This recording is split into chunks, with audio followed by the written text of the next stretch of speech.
Let's go wild and crazy and cheer and welcome to the stage for the first time, Hannah Woodall!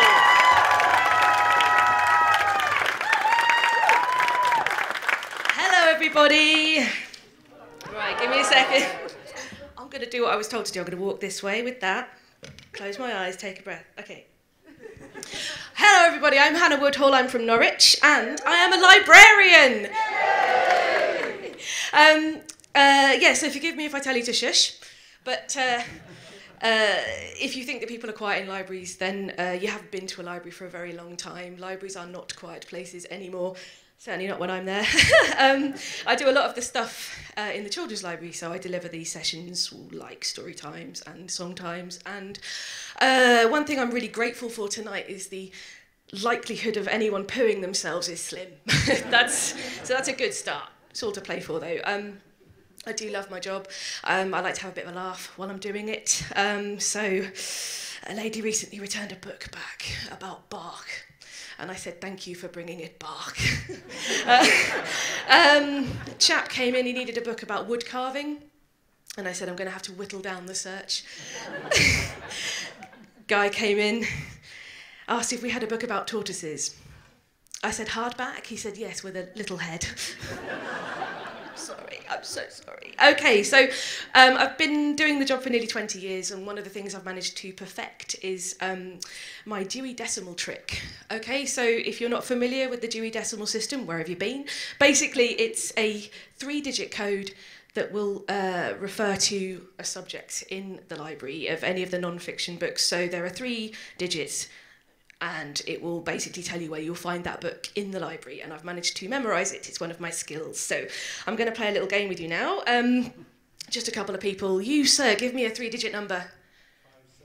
573. It's science, possibly coming towards biology. You give me a 3-digit number. 123. Philosophy is the subject that we'll cover. Obviously, nobody here can check that right now, so you're just going to have to take my word for it. If you get home and check it and realise I got it wrong, nothing you can do about it, okay. But, you know, I quite like that little trick. Another thing I am is a mother. I'm a woman, I have a job, and a child, so it's the holy hat trick. I've managed to achieve all of those things. I feel like Mylene Class or something, it's great. But one thing people don't tell you is just how hard having a child is. It's the hardest thing in the world, but nobody tells you that. It's like the elephant in the room, which is incidentally what my house resembles when my child comes in from school. It's carnage. It's like what I imagine it would be like if you were in the army and you were kind of approaching a war-torn village, and you get to a property and you basically, you know what you're going to find, and you kick the door down and you have to clear it, kick it down and clear it. Basically, my house is a mess. I will wait till she moves out before I even attempt to tidy it up. She's the human manifestation of a magic eye picture. I just can't focus on her, she's bonkers. Love her to bits. The other day I went up to my bedroom and the door handle was all sticky.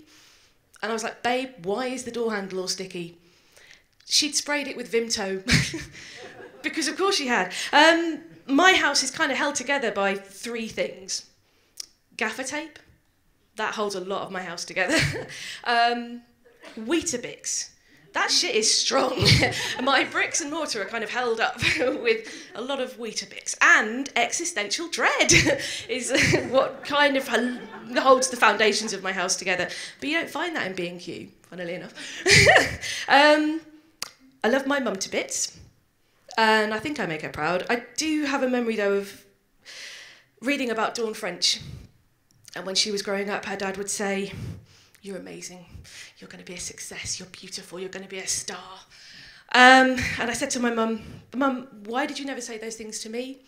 And she said, Han, I wasn't going to lie to you. Thanks, Mum. I think I make her proud. I hope I make her proud. My daughter makes me so proud. I love her to bits. She's amazing, she's funny. She wants to be a comedian. She wants to be an actress. And if anything, I'm doing this as a way to kind of be a bit of a pioneer, blaze a trail, you know, give her something to follow and be inspired by. And I hope I make her proud. I hope I've made you proud tonight. So thanks for watching.